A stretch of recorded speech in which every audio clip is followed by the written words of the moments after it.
السلام عليكم خوتي المغاربه. شفتكم هاد الايامات مطلعين عليا في الفيسبوك، ياك شي باس ما كاين. انا جيت للمغرب كاين شي ترحيب معكم. عسيله المشهور في الغابه، ما كاينش شي حيوان كيقدر عليا.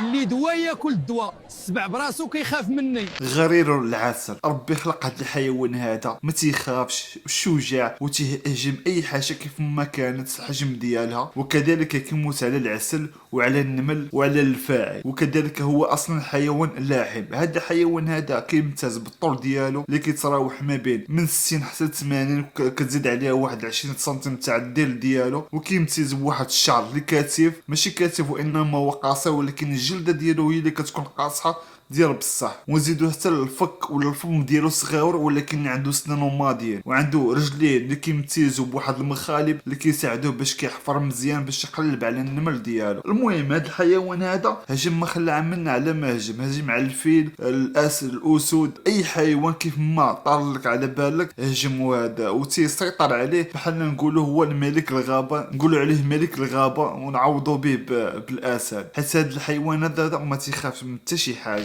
السلام عليكم خوتي المغاربه. شفتكم هاد الايامات مطلعين عليا في الفيسبوك، ياك شي باس ما كاين. انا جيت للمغرب كاين شي ترحيب معكم. عسيله المشهور في الغابه، ما كاينش شي حيوان كيقدر عليا. اللي دوا ياكل الدواء، السبع براسو كيخاف مني. سلام. شوف هاد الحيوان اللي سميتو غرير العسل تشهر بزاف في الفيسبوك، يعني في الفيسبوك كل شيء ولا تعرفوا هي من الفيسبوك، حيت في الفيسبوك طلعوا عليه بزاف. كان سميتو غرير العسل، ومن بعد التغيير سميتو ولا سميتو عسيله. هذا الحيوان ما كيخاف من حتى شي حيوان اخر، وحتى شي حيوان اخر ما كيقد عليه. كيفاش؟ اي الشريف غرير العسل كيموت على العسل، ولكن الشلاهبي. هذا الحيوان هذا سبحان الله العظيم ضروري تكون شفتيه في ناسيونال جيوغرافيك، كيتضارب مع السبع وكيتضارب حتى مع الكوبرا، وما كيصوروا منه والو، هما اللي كيهربوا. هذا غرير العسل الطول ديالو يلاه 70 سنتيمتر، والوزن ديالو يلاه 16 كيلوغرام، وكيمشي بواحد السرعه ديال 25 كيلومتر في الساعه. كيمشي سيدي كيقصد السبع وكيتضارب هو وياه. كيفاش؟ انا هذا الحيوان هذا فايت لي يجي الشوك، كنت نتفرج فيه ولكن ما كانش يهتمني. كنت انا عارف هاد غرير العسل تيهجم على اي حيوان كيف ما كان، ولكن فاش جا المغرب ولا مشهور بزاف بزاف، عطاه هو واحد الترند اللي ما يمكنش.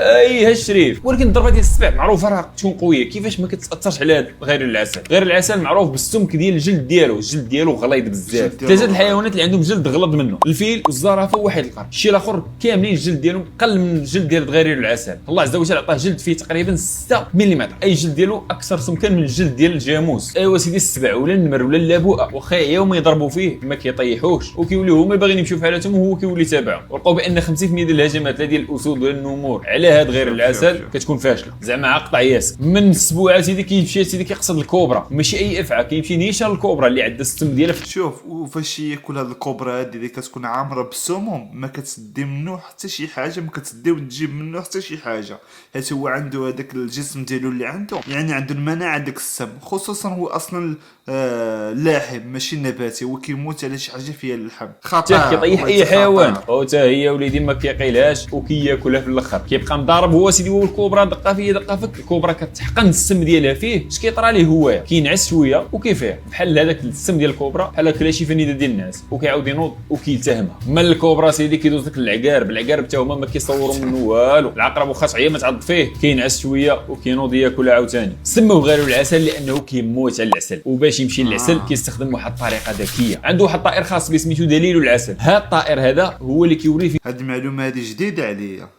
كاينين خلايا ديال النحل، غير كيبان لي هذاك الطائر غادي كيتبعو من التحت. الطائر كيوصل عند البلاصه اللي فيها النحل كيقول لي صافي انتهت المهمه ديالك، انا اللي غنمشي لهم دابا. كيطلع سيدي الشجر وكيقصد هذيك الخليه ديال النحل، واخا تكون فيها شحال من نحله ما كيضروه ما كيطيحوه ما حتى حاجه، كيعيو ما يعضوا فيه. في الاخر كياخذ الشهاده ديال العسل وكيزيد في حالاته. بطبيعه الحال كيذوق صاحبه الطائر دليل العسل، ضروري كيخلي ليه حقه لانه دلو على الطريق. ويقول سبحان الله العظيم. والعلماء كيقولوا بان هذا غير العسل ذكي بزاف، بحيث انه داروا ليه عده تجارب لقاو بانه كيستعمل ادوات يعني باش يخرج من شي فخ.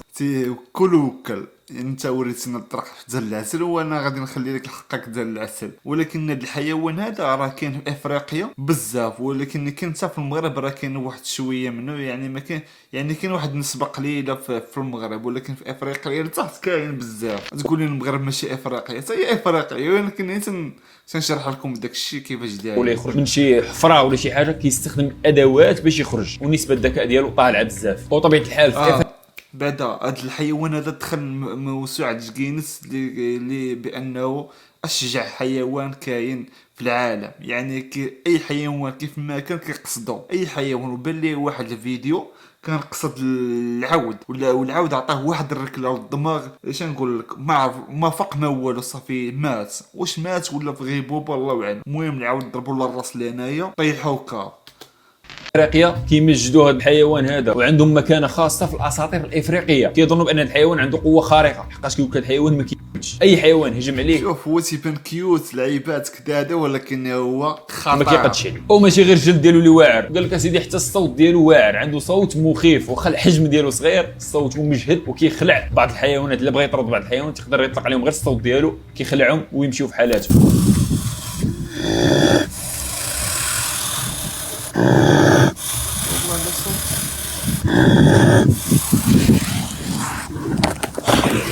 ايوا هنا سيدي كنوصلوا لنهايه ديال الفيديو. الا عجبك الفيديو اول مره كتعرف معلومات على هاد غير العسل ما تنساش تبارطاجي الفيديو باش يوصل لاصدقاء وحدين اخرين واشترك في القناه ودير جيم ودير كومونتير زوين.